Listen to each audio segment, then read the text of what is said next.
அல்ஹம்துலில்லாஹி ரப்பில் ஆலமீன். அல்லாஹும்ம ஸல்லி அலா ஸய்யிதினா முஹம்மதின் அல்லாஹும்ம ஸல்லி அலைஹி வஸல்லம். கண்ணியத்திற்குரிய சகோதரர்களே,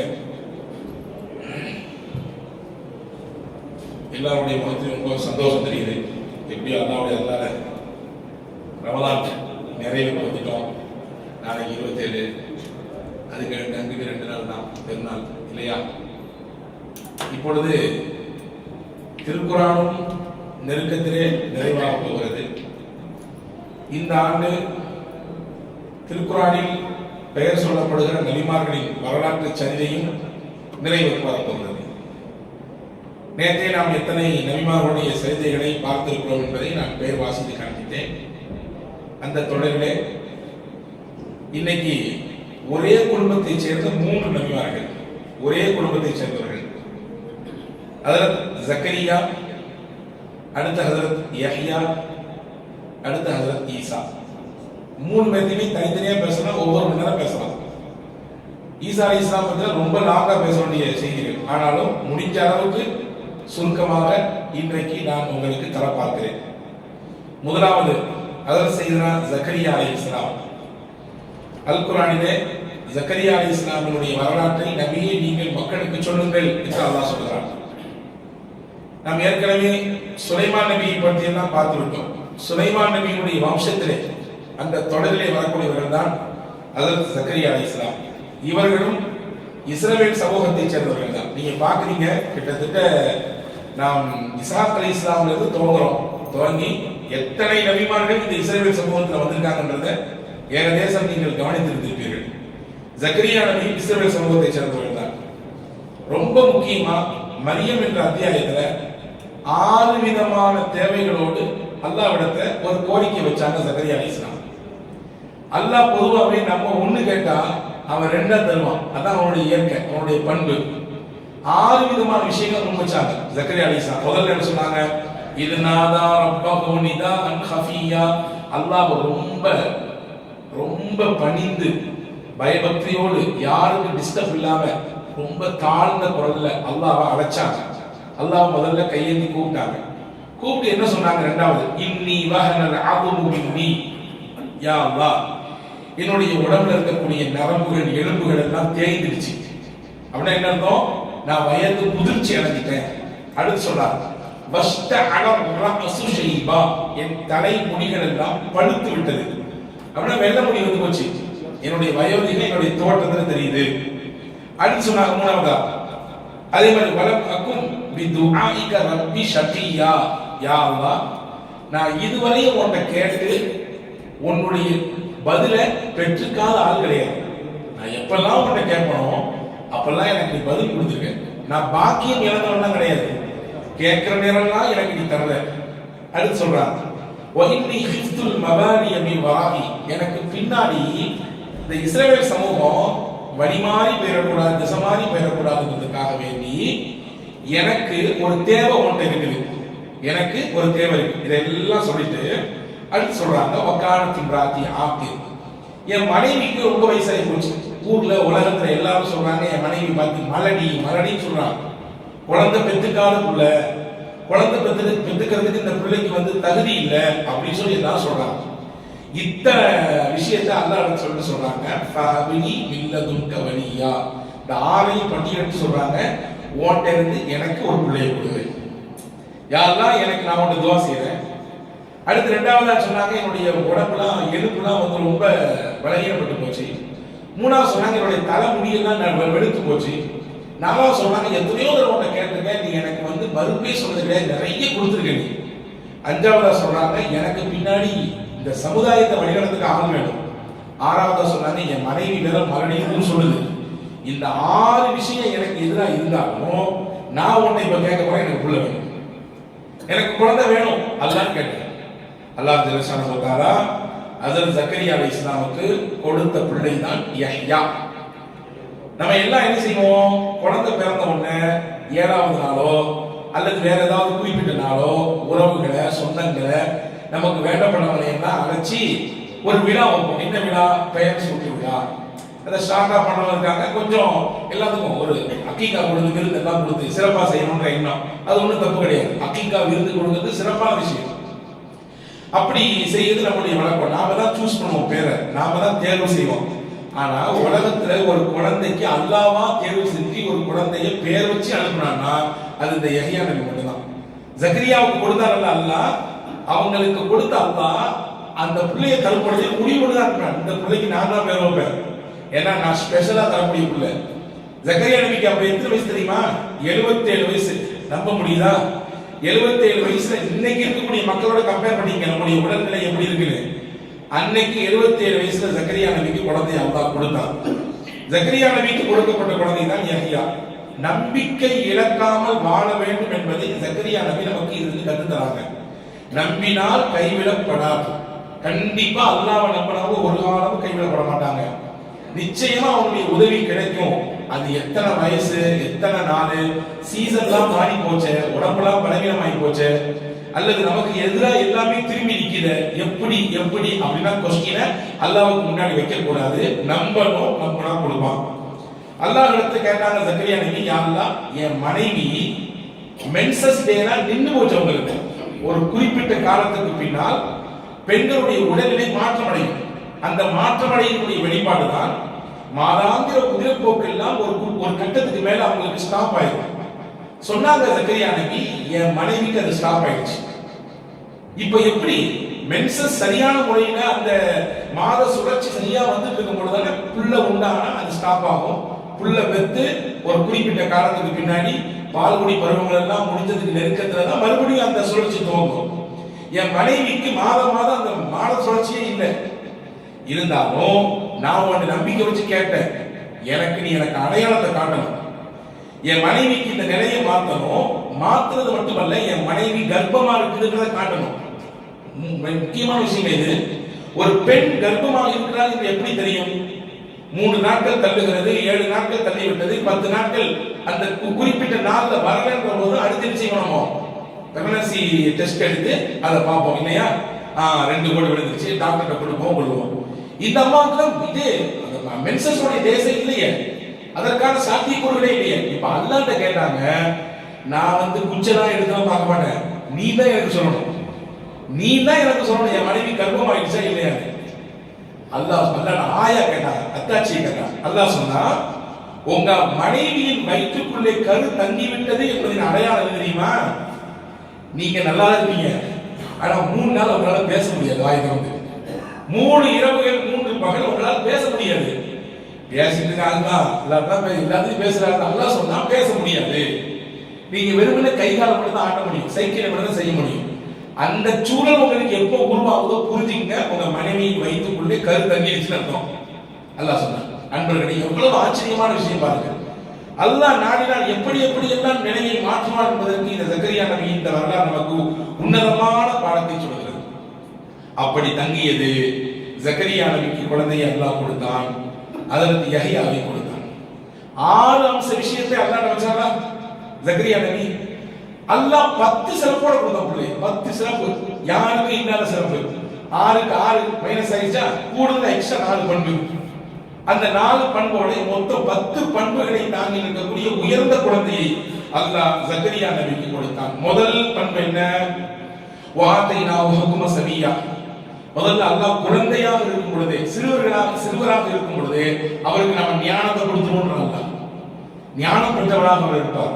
வரலாற்றில் உள்ளது, யஹ்யா அலைஹிஸ்ஸலாம் கூப்பிட போவாங்க.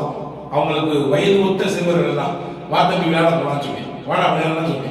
பசங்கன்னா 4 பேர் சேர்ந்து விளையாட செய்வாங்க. பசங்கன்னா 4 பேர் சேர்ந்து அடிக்கதான் செய்வாங்க, மோததான் செய்வாங்க, ஓடதான் செய்வாங்க, ஆடதான் செய்வாங்க. விளையாட்டு காலம், விளையாட்டு பருவம். அதை பார்த்து நம்ம கோபம் இருக்குன்னா நம்ம நினைக்கணும், நம்ம சின்ன பிள்ளையா இருந்து எப்படி இருந்தோம், நம்ம இதமா இருந்தோமா அல்லது வேற மாதிரி இருந்தோமா தெரியல இல்லையா. அப்போ அந்த விளையாட்டு பருவத்துல மற்ற பசங்க தான் கூப்பிடுவாங்க யஹ்யாவை. யஹ்யா சொல்லுவாங்க, நான் விளையாடுறதுலாம் படைக்கப்படல, விளையாட்டுலாம் எனக்கு இஷ்டம் இல்லை, என்னுடைய படைப்பின் நோக்கம் வேற அப்படின்னு சொல்லுவாங்க. அதனால அல்லாஹ் சொன்னா, ஃபர்ஸ்ட் அம்சமே என்ன தெரியுமா அவனுக்கு? அவர் சிறு வயதிலேயே ஞானம் பெற்றவர். முதல் விஷயம் சொன்னார். இரண்டாவது என்ன சொன்னா? வஹனான மின் துன்னா, நம்முடைய உலகத்திலிருந்து இரக்கத்தன்மை அவருக்கு நிறைய கொடுத்தோம். ரொம்ப அன்பானவர், ரொம்ப பரிவு காட்டக்கூடியவர், ரொம்ப பாசமானவர். அதற்கு யஹ்யா அலைஹிஸ்ஸலாம்.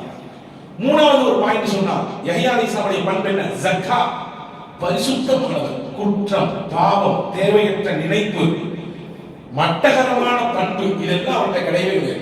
ரொம்ப வெரி கிளீன், மிஸ்டர் கிளீன் சொல்லணும். இன்னைக்கு அந்த மிஸ்டர் கிளீன் அப்படிங்கிறதுக்கு ஹஜ்ரத் யஹ்யா அலைஹிஸ்ஸலாம் தான் சொல்ல முடியும். அல்லாஹ் ஜக்கான்னா மிஸ்டர் கிளீன் தான் ஹஜ்ரத் யஹ்யா அலைஹிஸ்ஸலாம். நாலாவது பண்பு என்ன? தகியா, அல்லாஹ்வை அதிகமா பயபக்தியோடு வணங்கக்கூடியவர், ரொம்ப அச்சப்படக்கூடியவர். நாலாவது பண்பு. அந்த அஞ்சாவது சொன்னா வபர்ரம் பிவாலிதை, தன்னை பெற்றெடுத்த தாய்க்கும் தகப்பனுக்கும் சிறந்த பிள்ளையாக இருந்தார். ரொம்ப பாசம், அந்த அம்மா அப்பா மீது இருக்கக்கூடிய இரக்கம், பெற்றோர்களின் நலவு, வார்த்தையாலோ அல்லது செயலாலோ அந்த பெற்றோர்கள் அவர் நோவுபடுத்தவே கிடையாது. அவர் வாழ்ந்த காலம் வரை பெற்றோர்களின் திருப்தியையும் மகிழ்ச்சியையும் மட்டுமே பெற்றார். ஆறாவது அல்லாஹ் சொன்னா வலமியக்கும் ஜப்பாரன் அசியா, பெருமை கொள்ளக்கூடியவராக அவர் கிடையாது, ரொம்பவும் பணிவானவர். பாவம் செய்யக்கூடியவராக அவர் அல்ல, அவர் ரொம்பவும் பணிந்தவர், ரொம்பவும் நல்ல குணமுள்ளவர் என்று அல்லாஹ் சொல்றார். இது 6க்கு 6. கூடுதலா எக்ஸ்ட்ரா 4 எல்லாம் உண்டா அவருடைய கேரக்டர்ல. முதல்ல தெரியுமா? முசத்திகம் பைனியதை, முன்னால் அனுப்பப்பட்ட வேதனங்களை எல்லாம் உண்மைப்படுத்தக்கூடிய உண்மையாளராக அவர் இருப்பார். அவர் பொய்யே பேச மாட்டாரு, உண்மையாளர். அடுத்து சொன்னா செய்யித், உங்க சமுதாயத்துக்கு அவர் தான் தலைவர், அவர் தான் தலைவரா தேர்வு செய்ய போறார் அப்படின்னு சொன்னார். மூணாவது சொன்னா முக்கியமான பாயிண்ட் ஹசூர். ஹசூர்னா வெட்கத்தின் விளைநிலம், பாவத்தை சிந்தனையில கூட ஏற்ற மாட்டார், ரொம்ப பக்குவமானவர், ரொம்ப பக்குவமான மனிதர். அஞ்சாவது நாலாவதாக அல்லாஹ் கூடுதலா சொல்றாங்க நபிய்ய மின சாலிஹீன், சாலிஹீன்களின் நல்லோர்களின் கட்டுப்பட்ட மிகச்சிறந்த நபியாக அவரை நான் ஆக்கப் போகிறேன் என்று பிள்ளைய கொடுக்கும்போது இதெல்லாம் சொல்லி கொடுத்தாங்க. 6 பண்போடு கேட்டார்கள். அதாவது ஜக்கரியா அலைஹிஸ்ஸலாம் அல்லாஹ் 10 பண்புகளோடு குழந்தையை கொடுத்தார். அல்லாஹ்வுடைய மகத்தான கருணையை நீங்கள் கவனிக்க வேண்டும். யஹ்யா அலைஹிஸ்ஸலாம் பிறக்கிறார்கள். பிறந்து யஹ்யா அலைஹிஸ்ஸலாமை பேசிக்கொண்ட ஒரு வார்த்தையை குர்ஆன் சொல்கிறது. அல்லாஹ் பேசினானா, யஹ்யா அலைஹிஸ்ஸலாம் பார்த்து அல்லாஹ் புகழ்ந்தான். ஸலாமுன் அலைஹி யௌம உலித வ யௌம யமூது வ யௌம யுபஅஸு ஹய்யா, இவர் பிறந்த நாள், இவர் மரணிக்கும் நாள், மறுபடியும் இவர் எழுப்பப்படுகிற நாள், அவரின் மீது சாந்தி சமாதானம் உண்டாகட்டும். அல்லாஹ் வாழ்த்தான். யாருக்கு? யஹ்யா அலைஹிஸ்ஸலாமுக்கு அல்லாஹ் வாழ்த்து கொடுத்தான். ஈசா நபியும் யஹ்யா நபியும் ரொம்ப நெருங்கிய உறவுக்காரங்க. எப்படி வரலாற்றுல வந்து அப்படின்னா, ஈசா அலைஹிஸ்ஸலாமுடைய தாயார் மரியமும் யஹ்யா அலைஹிஸ்ஸலாமுடைய தாயாரும் உடன் பிறந்தவர்கள். சின்னம்மா பெரியம்மா மகங்க 2 பேரும். இப்படி ஒரு செய்தி இருக்குது. இன்னொரு அறிவிப்புல வந்து இருக்குது, ஈசா அலைஹிஸ்ஸலாமுடைய பாட்டி, அதாவது மரியம் அலைஹிஸ்ஸலாமுடைய அம்மா, மரியம் அலைஹிஸ்ஸலாமுடைய அம்மா வந்து இம்ரானுடைய மனைவி. இம்ரான் வந்து குர்ஆன்ல அந்த இம்ரானின் மனைவி தான் மரியம் அலைஹிஸ்ஸலாமுடைய தாயார். இந்த மரியம் அலைஹிஸ்ஸலாமுடைய தாயாரும் யஹ்யா அலைஹிஸ்ஸலாமுடைய அம்மாவும் அக்காவும் தங்கச்சியும். ஆக மொத்தத்தில் 2 ஏதோ ஒன்று நெருங்கிய உறவு. ஈசா அலைஹிஸ்ஸலாம் ஒரு நாள் சொல்லுவாங்களா யஹ்யாவை பார்த்து, தம்பி நீ எனக்காண்டி துவா செய்யலாம், என் பாவத்தை எல்லாம் அல்லாஹ் மன்னிக்கணும் அப்படின்னு சொல்லுவாங்க. யஹ்யா அலைஹிஸ்ஸலாம் சொன்னாங்க, நீ தான் எனக்கு துவா செய்யணும், நீங்க தான் எங்க அல்லாஹ் இடத்துல எனக்கு துவா செய்யணும், என்னுடைய பாவத்தை அல்லாஹ் மன்னிக்கணும். ஈசா அலைஹிஸ்ஸலாம் சொன்னாங்க, நீ தான் சிறப்பான ஆளு, நீ தான் சிறப்பான ஆளு. மறுபடியும் இவங்க சொல்லுவாங்க, இல்ல நீங்க தான் சிறப்பான ஆளு, நம்ம ஏதாவது நீங்க தான் பெரிய ஆளு. ஆமா புரிஞ்சு வச்சுக்கல, சரிதான் விளக்கிட்டா சரிதான், இது விளக்காததால தான் பல பிரச்சனை அப்படின்னு சொல்லி கரண்டு போயிடுவோம். 2 பேரும் மாத்தி மாத்தி சொல்றாங்க, நீங்க தான். இப்ப ஈசா நபி கடைசியா சொன்னாங்களா, நீ தான் சிறப்பு புரியவன். அல்லாஹ் குர்ஆன்ல உன்னை தான் புகழ்றான், அல்லாஹ்வா புகழ்றான். பிறந்த நாள், மரணிக்கும் நாள், நாளை எழுப்பப்படும் நாள், எல்லா நாளிலும் அல்லாஹ் அவருக்கு சாந்தி சமாதானம் கொடுக்கட்டும். நான் இதே மாதிரி நானே எனக்கு நானே சொல்கிறேன். அதே குர்ஆன்ல சொல்றாங்க, ஸலாமுன் அலைய யௌம உலித்து வ யௌம அமூது வ யௌம உபஅஸு ஹய்யா. ஈசா அலைஹிஸ்ஸலாம் பேசுறது அல்லாஹ் குர்ஆன்ல சொல்றான். இப்ப இதே துஆவை நான் எனக்கு நானே செய்து கொண்டே அல்லாஹ்ட்ட கேட்டேன். அதையும் அல்லாஹ் குர்ஆன்ல அதையும் அல்லாஹ் சொல்றான். ஆனா உனக்கு அவன் ஸ்பெஷலா துஆ செஞ்சிருக்கான். இப்ப இதை வச்சு பார்க்கணும், நீ தான் பெரியாரு, அப்ப எனக்காண்டி துஆ செய்யணும்பா என்று ஹஜ்ரத் ஈசா அலைஹிஸ்ஸலாம் ஹஜ்ரத் யஹ்யா அலைஹிஸ்ஸலாம் சொன்னதாக நான் பார்க்கிறேன். நபி ஸல்லல்லாஹு அலைஹி வஸல்லம் ரொம்ப பாராட்டி பேசிட்டாங்க யஹ்யா நபியை பத்தி. ஒரு நாள் உள்ளார வந்து சஹாபாக்கெல்லாம் உட்கார்ந்து பேசிட்டு இருந்தாங்க. அப்போ ஒரு சஹாபி சொல்றாரு, மூசா அலைஹிஸ்ஸலாம் அல்லாஹ் அக்பர், அல்லாஹ்வுல பேசிருக்காரு, எவ்வளவு பெரிய பாக்கியம் அவருக்கு அப்படின்னு. உடனே அடுத்த ஒரு சஹாபி சொன்னாங்க, ஈசா அலைஹிஸ்ஸலாம் அல்லாஹ்வுடைய ரூஹ், அல்லாஹ் தான் அவருக்கு ரூஹ் ஊதுனான். அத்தா இல்லாம வந்தவங்க ஈசா அலைஹிஸ்ஸலாம் இல்லையா? அத்தா கிடையாது, அம்மா மட்டும்தான். அப்ப யாருடைய ரூஹ் அல்லாஹ் ஊதினான்? ஈசா தன்னுடைய ரூஹை ஊதினான். அதனால தான் அவருக்கு பேரு ரூஹுல்லாஹ், அல்லாஹ்வின் ரூஹ் என்று பெயர். இப்படி ஒரு சஹாபி சொன்னார். இன்னொரு சஹாபி சொன்னாங்க, இப்ராஹிம் அலைஹிஸ்ஸலாம் எவ்வளவு பாக்கியமானவங்க, அல்லாஹ்வுடைய கலீல், அல்லாஹ்வுடைய நெருங்கிய நண்பராச்சே அப்படின்னு சொன்னாங்க. ரசூலுல்லாஹ் உள்ள வந்து, என்னங்க யஹ்யா விட்டுட்டீங்க, ஒரு சிறந்த அல்லாஹ்வுக்காகவே ஷஹீதான ஒருத்தருடைய மகன் ஷஹீத். அல்லாஹ்வுக்காக தன்னுடைய உயிரை கொடுத்த தியாகம் செய்த அவர் பெற்றெடுத்த பிள்ளை தான் இன்னொரு தியாகி, அவர் தான் யஹ்யா. அவர் எவ்வளவு சிறந்த மனிதர் தெரியுமா? ஒழுக்கத்தின் குன்றாக இருந்தார். கிடைத்ததை சாப்பிடுவார், இலைகளை சாப்பிடுவார், தரைகளை சாப்பிடுவார். அவருடைய பார்வையும் சரி, அவருடைய நடவடிக்கையும் சரி, எல்லாத்துக்கும் பிடிக்கிற மாதிரி இருக்கும் என்று பெருமானார் ஸல்லல்லாஹு அலைஹி வஸல்லம் அவர்கள் யஹ்யா அலைஹிஸ்ஸலாமை புகழ்ந்து பேசியிருப்பதாக நாம் இங்கே பார்க்கிறோம். அன்பான சகோதரர்களே, யஹ்யா நபி அலைஹிஸ்ஸலாம் ரொம்பவும் இறையச்சத்தின் அடையாளமா இருந்தார். ஒரு நாள் ஜக்கரியா நபி தான் பிள்ளையை தொலைச்சிட்டாங்க, தேடுறாங்க, அங்கேயும் போயிட்டாங்க, இளமையில் இருக்கக்கூடிய தேடினா எங்கேயும் ஆளை காணும். கடைசியில பார்த்தா ஒரு தோட்டத்துல ஒரு குழியை வெட்டி அந்த குழிக்குள்ள உட்கார்ந்து அழுதுட்டு இருக்காரு.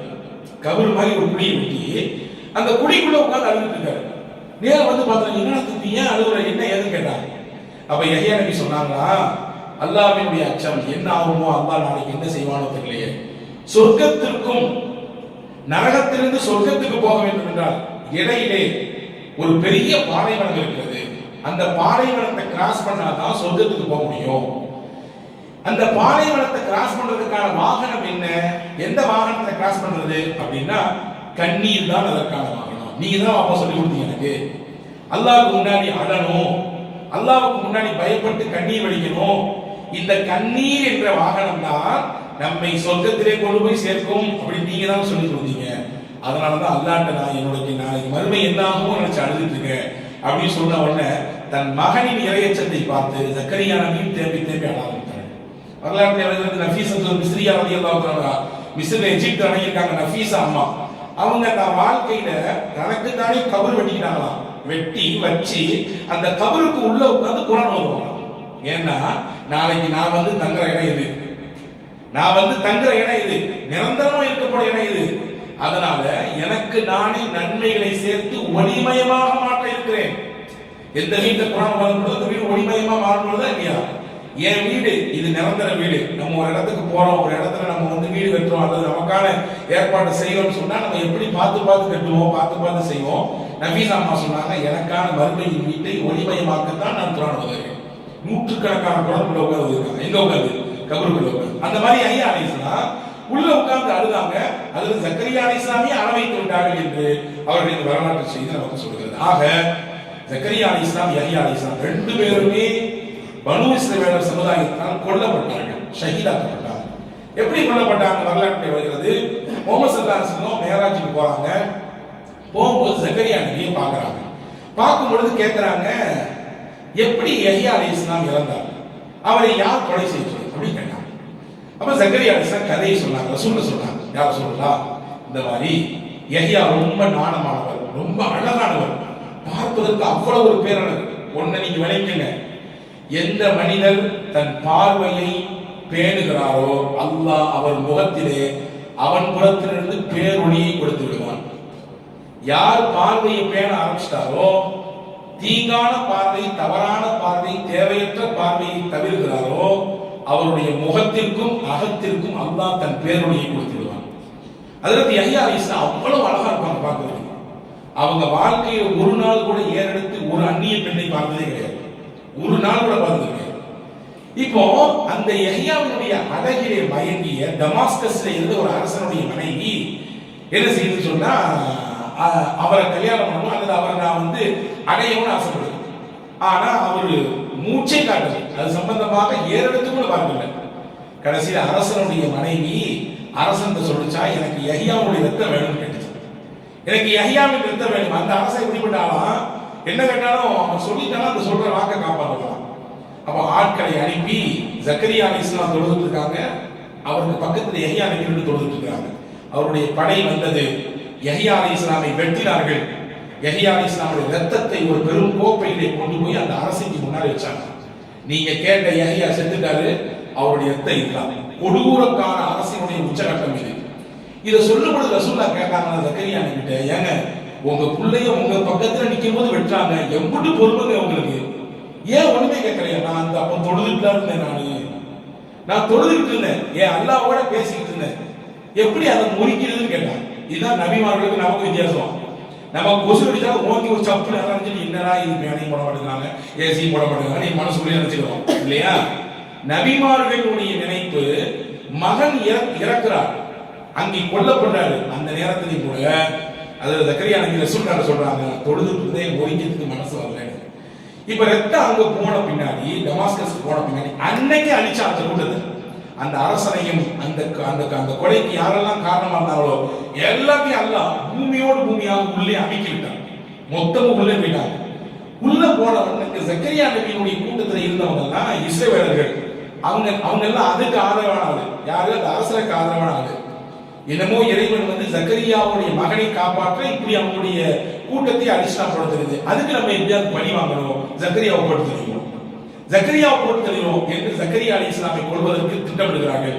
ஜக்கரியா அலி இஸ்லாம் இதை தெரிந்து கொண்டு ஓடினார்கள். ஓடும் பொழுது ஒரு பெரிய மரம் தானாக வழி கொடுத்தது.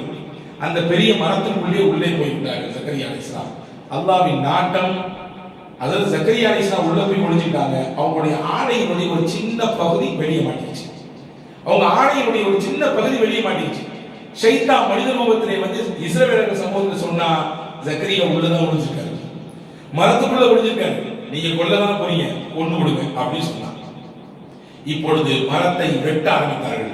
ஆரம்பித்து சொன்னாங்கன்னா கரிச்சு எரிச்சலாம் சொன்னாங்க. எரிக்கலாம் கூடாது, வெட்டணும், 2 துண்டா வெட்டணும் அப்படின்னு சொன்ன நேரத்தில் தான் அதாவது ஜக்கரியா அலி இஸ்லாம் இந்த விஷயத்தை அல்லாஹ்வின் தூதர் முஹம்மது ஸல்லல்லாஹு அலைஹி வஸல்லம் சொல்றாங்க. ஓ வெட்டினாங்கன்னு கேட்டாங்க ரசூலுல்லாஹ். ஆமான்னாங்க. உங்களுக்கு வலிக்கவே இல்லையான்னு கேட்டாங்க. சின்ன பிளேடோ ஒரு சின்ன குண்டூசியோ நம்ம கையில பட்டுச்சுன்னா எவ்வளவு தூரம் வலிக்குது, எவ்வளவு துடிச்சு போயிடுறோம். ரம்பத்தை போட்டு அறுக்குறாங்க. அதாவது ஜக்கரியா அலி இஸ்லாம் உறுதியான மனதோடு சொன்னார்கள், அல்லாஹ் அந்த நேரத்திலே எனக்கு இருந்த வலியை அந்த மரத்திற்கு ஷிஃப்ட் பண்ணாங்க. எனக்கு வர வேண்டிய அந்த வலியை மரத்துக்கு அல்லாஹ் கடத்தினான். எனக்கு வலிக்கவே இல்லைன்னா. அதாவது ரசூலுல்லாஹி ஸல்லல்லாஹு அலைஹி வஸல்லம் ஹதீஸ் எனக்கு இந்த ஞாபகம் வருது. போர்க்களத்துல பல சஹாபாக்கள் போய் உயிரை விட்டுருக்காங்க இல்லையா? நேருக்கு நேர் மோதிட்டாங்க, குத்தப்பட்டிருக்காங்க, வெட்டப்பட்டிருக்காங்க, பல்வேறு காயங்கள் வாங்கப்பட்டு ஷஹீதாக்கப்பட்டிருக்காங்க. ரத்த வெள்ளமா அம்சாரி என்ன எடுத்தீங்கன்னா அப்படி துண்டு துண்டா வெட்டிட்டாங்க. அவருடைய ஈர கொலையை பிடிச்சு அப்படி எடுத்துட்டாங்க. சஹாபாக்கள் கேட்டாங்க, யார சொல்ல ஷஹீதாகும் பொழுது அவங்களுக்கு வேதனை இருக்காதா? இவ்வளவு தூரம் கொடூரமா கொல்லப்படுறாங்க, நமக்கே சிந்தனை வருது. ஏதாவது சின்ன காயங்களே வலிக்குது, அப்படி கொடூரமா கொல்லப்படும் பொழுது எப்படி? ரசூலுல்லாஹ் சொன்னாங்க, அல்லாஹ் அக்பர். ஒரு அல்லாஹ்வின் பாதையில் ஒருத்தருக்கு உயிரை விடுவது என்பது அல்லாஹ் எப்படி அவருக்கு ஆக்கி விடுவான் என்றால், உங்களிலே யாருக்கே ஒருத்தருக்கு எறும்பு கடித்தால் எப்படி இருக்கும் அப்படித்தான் இருக்கும். அல்லாஹ்விற்காக ஒரு உயிரை கொடுக்கிறார் என்றால் அந்த நேரத்தில் அவருடைய வழி அந்த வழியாகவே இருக்கு. அல்லாஹ் தூக்கிறார் வழியை, அவரை வேற உலகத்துக்கு கொண்டு போயிடலாம். அது ஒரு வெறும் சின்ன எறும்பு கடித்ததை போன்று உண்டான உணர்வு மட்டுமே இருக்கும் என்றாலும் பெருமாள் இது அப்படி உண்மையா இருக்கும். அதாவது ஜக்கரியா சொல்றாங்க, எனக்கு வலிக்கவே இல்லை, அந்த வழி அப்படி எங்க இருக்குது, மரத்துக்கு கொடுத்துட்டா அல்லாஹ் என்னை கூப்பிட்டு போனாங்க. இப்படி அந்த இஸ்ரவேல் சமூகம் ஜக்கரியா அலி இஸ்லாமை கொன்றது, யஹ்யா அலி இஸ்லாமை கொன்றது. அது மட்டுமல்ல 70 நபிமார்களை கொலை செய்தார்கள். குர்ஆன் அல்லாஹ் சொல்றான், எந்த இஸ்ரவேல் சமுதாயத்திலிருந்து அல்லாஹ் நபிமார்களை அனுப்பினானோ அதே இஸ்ரவேல் சமுதாயத்தினுடைய பிற்பகுதியிலே வந்தவர்கள் 70 நபிமார்களை கொண்டார்கள். பைத்துல் முகத்தஸின் பகுதியில் ஒரு பெரிய பாறை இருந்துச்சு, பாறையிலே போட்டு போன நபிமார்களை அடித்து கொலை செய்தார்கள். பொதுவாகவே அராஜகமும் அட்டுழியமும் அநியாயமும் தலை தூக்கும் பொழுது அந்த அநியாயத்தை அடிக்கிறதுக்கு இன்னொருத்தர் அல்லாஹ் கொண்டு வருவாங்க இல்லையா? சில சமயங்கள் நல்லவங்களும் வருவாங்க, சில சமயத்துல கொஞ்சம் வித்தியாசமானவங்க வருவாங்க. ஏன் அதை அடிக்கணும், அவன் மறுபடியும் மேல ஏறிடக்கூடாது. அப்படித்தான் இந்த இஸ்ரவேல் சமுதாயத்தில் 70 நபிமார்களை கொலை செய்தார்கள். அதற்கு பகரம் தீட்ட புஹ்து நஸர் என்று சொல்லக்கூடிய ஒரு அரசன் வந்தான். அவன்தான் இஸ்ரவேல் சமுதாயத்திலே 70,000 மக்களை கொலை செய்தான். 70 நபிமார்களை கொண்டாங்களா? அவன் வந்தான் டமாஸ்கஸ்க்கு. வந்த பொழுது அந்த அரசி கேட்டுச்சுல, யஹ்யா அலைஹிஸ்ஸலாம் ரத்தம், அந்த ரத்தம் அந்த சட்டிக்குள்ள அப்படி கொதிச்சுட்டே இருந்துச்சான், நீ கவகவன்னு கொதிச்சுட்டே இருந்துச்சான். புஹ்து நஸர் கேட்டாங்க, என்னங்க ரத்தம் கொதிச்சுட்டு இருக்கு, அடுப்புல சாதாரணமா இருக்குது. மக்கள் சொன்னாங்க, இது யஹ்யாவோட ரத்தம் சொன்னாங்க. இந்த ஊர்ல ஒரு கொடுமைக்கார அரசர் இருந்தான், யஹ்யாவை கொண்டு ரத்தத்தை எடுத்து அவன் மனைவி கேட்டுச்சுன்னு வச்சிருக்கான். அப்படியா அப்படின்னு கேட்டு புஹ்து நஸர் அந்த கொலைக்கு காரணமாக இருந்த ஜக்கரியா நபிக்கு கொலைக்கு காரணமாக இருந்த அதற்கு யாரெல்லாம் மௌனிகளா இருந்து ஆதரவு கொடுத்தாங்களோ, சில நேரத்துல சம்பந்தப்படாம இருந்தாலும் மௌனமா இருந்து ஆதரவு கொடுத்து தப்புங்க. குரல் பதிவாவது வைக்கணும், நம்முடைய குரல் பதிவாவது எதிர்ப்பில் வைக்க வேண்டும். அதுவும் இல்லாட்டி குறைந்தபட்சம் மனசாலையாவது அந்த விஷயத்தை வெறுக்கணும். ரசூலுல்லாஹ் சொல்லி கொடுத்துருக்காங்க, யாரெல்லாம் இந்த மாதிரி காரணத்துக்கு உடனடியா இருந்தாங்களோ அந்த 70,000 பேரை கொன்னா முகமது அநியாயக்காரன் தான், அக்கிரமம் தான் செஞ்சான், நிறைய சேட்டை தான் பண்ணான். ஆனா நபிமார்களின் கொலைக்கு அவன் பழி தீர்த்தான். 70,000 பேர் செத்த பின்னாடி தான் இங்கே கொதித்துக் கொண்டிருந்த இந்த ரத்தம் அந்த கொதிப்பு நிலையிலிருந்து அடங்கியது என்று வரலாற்று ஆசிரியர்கள் சொல்றாங்க. சயீது முஸையிப் ரஹ்மத்துல்லாஹ் போன்ற அறிஞர்கள் சொல்றாங்க. ஆக ஹஜ்ரத் ஜக்கரியா அலைஹிஸ்ஸலாம், யஹ்யா அலைஹிஸ்ஸலாமுடைய வரலாறு இதுதான். ஹஜ்ரத் ஜக்கரியா யஹ்யாவிடத்தில் நாம் பெற்றுக்கொள்ள வேண்டிய ரொம்ப முக்கியமான பாடம், எப்படி ஜக்கரியா அலைஹிஸ்ஸலாம் உறுதியான நம்பிக்கையோடு கடைசி வரை போராடினாங்களோ அந்த மாதிரி வாழ்க்கையில நமக்கு இழப்புகள் இருந்தாலும் சிரமங்கள் இருந்தாலும் கிடைக்காதே என்ற எண்ணங்கள் இருந்தாலுமே கூட நாம் உறுதியோடு போராட வேண்டும். அல்லாஹ் மீது முழுமையான நம்பிக்கை வைக்க வேண்டும். யஹ்யா அலைஹிஸ்ஸலாமுக்கு என்ன உயர்ந்த நற்பண்புகள் இருந்ததோ அந்த பண்புகளை நம்முடைய வாழ்க்கையில் இன்ஷா அல்லாஹ் கொண்டு வரும் பொழுது அல்லாஹ் நம்மையும் மேலோங்க செய்வான், உயர்ந்த பெருவாழ்வு வாழச் செய்வான். 3 பேரை சொல்லிடலாம் நினைச்சேன். ஆனா ஜக்கரியா அலைஹிஸ்ஸலாம் யஹ்யா அலைஹிஸ்ஸலாமுடைய கதையை நீண்டு போனது இதுக்கு மேல இருந்து அதுக்கு நாங்க போட்டுமா என்ன செய்தி நீங்க என்ன சொல்றீங்க நீங்க கேட்க ஆரம்பிச்சிருவீங்க. அதனால இன்ஷா அல்லாஹ் யஹ்யா ஈசா அலைஹிஸ்ஸலாமை பற்றி நாம் அடுத்து பார்த்துக்கலாம். நாளைக்கு இன்ஷா அல்லாஹ் லைலத்துல் கத்ருடைய இரவு என்பதனால நாளைக்கு இன்ஷா அல்லாஹ் குர்ஆனை தொட்டு சம்பந்தப்பட்ட விஷயங்கள் இருக்கும். நாளை மறுநாள் இன்ஷா அல்லாஹ் ஈசா அலைஹிஸ்ஸலாம் பற்றியும் முஹம்மது ஸல்லல்லாஹு அலைஹி வஸல்லம் பத்தி பேசி நம்ம இந்த தொடரை இன்ஷா அல்லாஹ் ஒன்று நாளைக்கு அல்லது நாளைக்கு மறுநாள் இதை நம்ம முடிச்சுடுவோம் இன்ஷா அல்லாஹ். அல்லாஹ் தஆலா இதிலிருந்து சிறந்த பாகத்தை தருவாங்க. நிறைய நண்பர்கள் கேட்க ஆரம்பிச்சாச்சு, பரிசுனா ரெடி பண்ணியாச்சா, கேள்வியெல்லாம் கேட்கறீங்களா, கேள்வி கேட்க போறீங்களா, தொடர்லாம் பேசுறீங்களா, பேசுறதா சரிதான், பரிசு ரெடி பண்ணியாச்சா, என்னைக்கு தர போறீங்க, நாளைக்கு 27 எல்லாத்துக்கும் முன்னாடி அறிவிங்க. நான் சொன்னேன் இன்னும் தொடரவே முடியலைங்க, தொடர் முடிச்சதானே பரிசா அறிவிக்க முடியும் இன்ஷா அல்லாஹ். அதனால இன்ஷா அல்லாஹ் பரிசு கொடுத்ததுன்னா நிறைய நன்மைகள் இருக்காங்க மாஷா அல்லாஹ், நிறைய நன்மைகள் இருக்காங்க. மெம்பர்ஸ் எல்லாம் மாஷா அல்லாஹ் ஒவ்வொரு விழாவிலையும் அவங்க தான் பரிசு தருவாங்க நம்ம பிள்ளைகளுக்கு. நிறைய நன்மைகள் இருக்காங்க மாஷா அல்லாஹ். கண்டிப்பாக பரிசு வந்து எல்லாத்துக்கும். அதனால வந்து இன்ஷா அல்லாஹ் நாளைக்கு லைலத்துல் கத்ர் அதை முடிச்சு 28 அல்லது 29 இந்த தொடர் இன்ஷா அல்லாஹ் நிறைவேறும். ரமலான் மொத்தத்திலேயே இந்த தொடர் கேட்ட ஒரு திருப்தி கிடைக்க வேண்டும் என்ற எண்ணத்திலே நாம் இதை இப்படி செய்து கொள்வோம். எல்லாம் அல்லாஹ் சிறந்த நற்பகரத்தை நம் யாவருக்கும் இந்த வரலாற்று தொடரை கேட்பது வழியாக ஈமானின் நெஞ்சுரத்தை முழுமைப்படுத்தி தருவானாக. ஆமீன். வஸ்ஸலாமு அலைக்கும்.